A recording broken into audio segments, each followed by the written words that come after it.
Salut et bienvenue dans cette quatrième et dernière vidéo consacrée à Pinterest. Si tu n'arrives pas ici, sache que cette vidéo est la dernière d'une mini-série où on a vu tous les avantages d'utiliser Pinterest pour ta marque. On a également vu comment tu pouvais optimiser de manière visuelle ton profil et on a également vu comment tu pouvais créer des épingles et comment tu pouvais aussi t'inspirer pour créer tes propres épingles. Et maintenant, je tenais à faire un mini et micro point avec toi pour te parler analyse et vraiment le bénéfice que tu peux avoir à lier ton blog à Pinterest. Si j'ai envie de te faire un point sur l'utilisation de Pinterest avec ton blog, c'est que c'est vraiment un outil assez intéressant pour ramener du trafic. Je vais te montrer les datas, en tout cas, que j'ai de Pinterest. Je vais te dire clairement, j'avais pas utilisé Pinterest depuis un certain moment, parce que j'avais pas recréer de nouveaux articles ou de nouvelles vidéos, donc j'avais laissé ça un peu à l'abandon. Et en créant cette mini-série, en fait, j'ai republié sur Pinterest de manière plus régulière pour promouvoir en tout cas les vidéos, quand j'ai également refait toutes les covers des tableaux. Et en fait, les résultats ont été là assez rapidement. Donc si tu veux, ici, on est à déjà des centaines de clics sortants et avoir 130 clics sortants en direction de ton site ou en direction en tout cas des vidéos, c'est quand même plutôt intéressant, sachant que tu l'as vu, c'est pas forcément très long de créer ces épingles. Après, je te parle pas de tout le travail qu'il y a de republication dans les tableaux et tout, il y a des outils dédiés et spéciaux pour ça. Perso, pour le moment, moi j'utilise Metricool et c'est plutôt super bien à faire.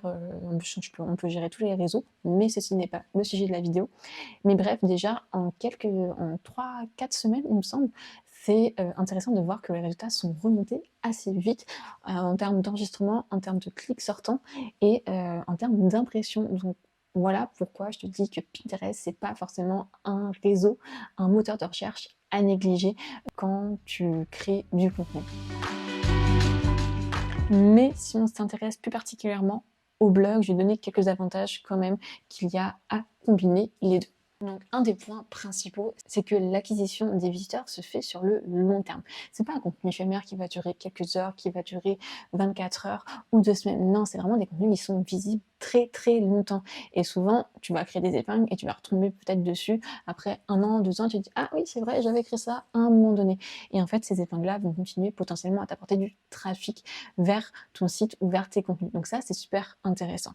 Et en général, on recommande pour un contenu de créer 3 épingles, ce qui veut dire que tu as 3 possibilités d'attirer des visiteurs vers ton contenu phare de différentes manières. Donc ça aussi, c'est plutôt intéressant. T'as pas qu'une porte d'entrée. Non, vraiment. Tu as un contenu phare et là, tu as différentes portes d'entrée pour mener à ton contenu et à ton site ou en tout cas tes plateformes. Donc, ce qui veut dire que tu as potentiellement plus de chances de toucher différents utilisateurs et visiteurs. L'avantage des épingles également, c'est que les personnes qui sont en tout cas sur ton site, sur ton blog, peuvent aussi réépingler tes épingles plus facilement et donc repartager ton contenu directement. Donc en gros, avec Pinterest, ce qui est bien, c'est que tu n'as pas besoin de publier énormément d'articles dans le mois. Tu peux en publier un, tu peux en publier deux. Et comme tu vas avoir différentes épingles, déjà si tu publies 2 articles, tu as déjà 6 épingles de base. Et après, une stratégie qui est à mettre en place et tu vas voir que tu vas pouvoir réutiliser une de ces épingles et la republier dans d'autres tableaux, ce qui fait que tu vas être visible à différents endroits. Donc ça, c'est toute la partie stratégique que tu peux voir avec certains comptes spécialisés sur Pinterest. Je te remets le compte du citron rose. Si tu vas aller jeter un œil avec tous ces articles, tu as de quoi faire en tout cas pour trouver certaines réponses à tes questions. Mais voilà, tu vois qu'en ayant un contenu long, tu peux faire beaucoup de choses et ce qui pourrait être fait, c'est que tu pourrais aussi faire des épingles, admettons, pour des parties spécifiques de ton article. Ça pourrait peut-être aussi marcher. Ce serait une sorte de recyclage de ton article de blog pour en faire différentes épingles sur Pinterest. Donc finalement, Pinterest, ça t'apporte plus de trafic, plus de visibilité et donc plus de notoriété. Et avec Pinterest, tu peux également attirer tes futurs prospects et tes clients. Moi, ça m'est arrivé, en tout cas, qu'une personne me découvre via Pinterest et après veuille travailler avec moi sur son site. Donc, comme quoi, Pinterest, c'est pas que la republication d'articles, de contenus et ainsi de suite. Il y a vraiment une stratégie pour mener les personnes vers ton tunnel d'acquisition, pour les amener vers d'autres de tes médias, d'autres de tes réseaux sociaux.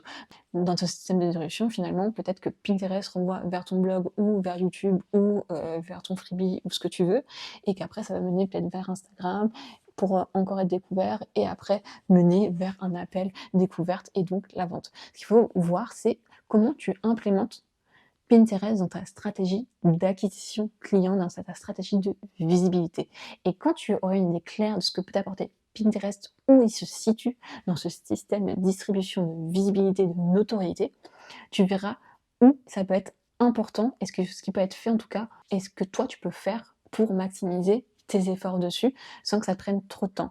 L'avantage de Pinterest, c'est que tu l'as vu, là on a passé sur la dernière vidéo, je pense en 5 minutes, j'ai dû créer mes 3 épingles. Donc finalement, ça va assez vite. Ce qui peut prendre un peu plus de temps, c'est peut-être de publier ton épingle et encore, je pense qu'en 10 minutes, tu as créé tes 3 épingles, tu as publié tes 3 épingles et après, c'est d'être là fréquemment pour alimenter au fur et à mesure. Et comme il y a plein d'outils maintenant qui permettent de programmer les épingles comme pour d'autres réseaux sociaux, bah, une fois que c'est programmé, tu t'embêtes plus et ça va assez vite. Donc ce qui est plutôt pas mal sur Google Analytics, c'est que tu peux voir d'où proviennent les visites de ton site et quand tu vois que tu as peut-être une cinquantaine, une centaine et après voir plus de visites qui proviennent de Pinterest, tu dis que tout le travail que tu as fait est quand même utile alors que ça te prend également peu de temps à faire. Donc mes conseils, si tu veux en tout cas utiliser et coupler ton blog avec Pinterest, c'est déjà de créer des épingles qui soient attrayantes, attractives. On l'a vu dans la vidéo précédente, c'est qu'il y a beaucoup d'épingles qui se ressemblent. Il y a beaucoup de choses qui sont un peu visuellement pareilles. On a du mal à savoir qui est qui. Et finalement, il n'y a pas forcément d'épingles qui ressortent quand quand toutes les épingles ont à peu près la même identité visuelle, les mêmes couleurs, les mêmes typographies. Enfin, c'est confus, on ne sait pas où regarder.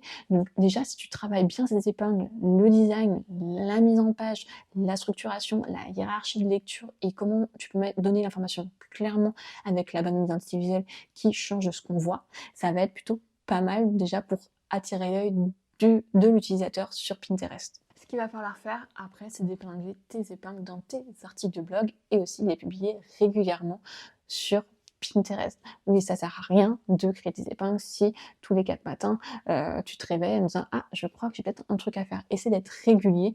Si tu publies un article par mois, sois régulier tous les mois. Si tu veux vraiment aller au bout des choses, là, on sort un peu de l'aspect visuel, mais tu peux travailler également le SEO, donc tout ce qui va être titre et description des épingles.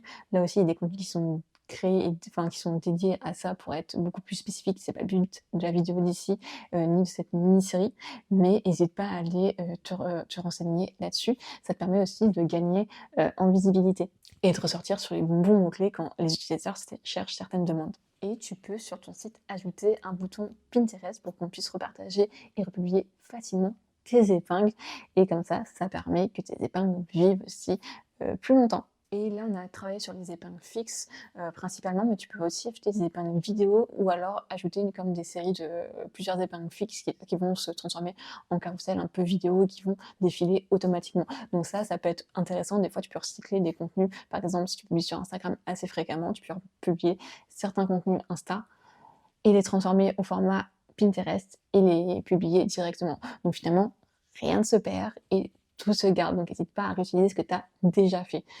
Globalement, Pinterest, je dirais que c'est pas un canal où tu vas tout créer de zéro à chaque fois. Vraiment, tu réutilises un maximum ce que tu as déjà fait, sauf que tu le transformes. Donc c'est pour ça que c'est aussi important d'avoir des templates de base qui sont créés pour te faire gagner du temps. Si tu es bien organisé, bien structuré, ce sera beaucoup plus simple à chaque fois.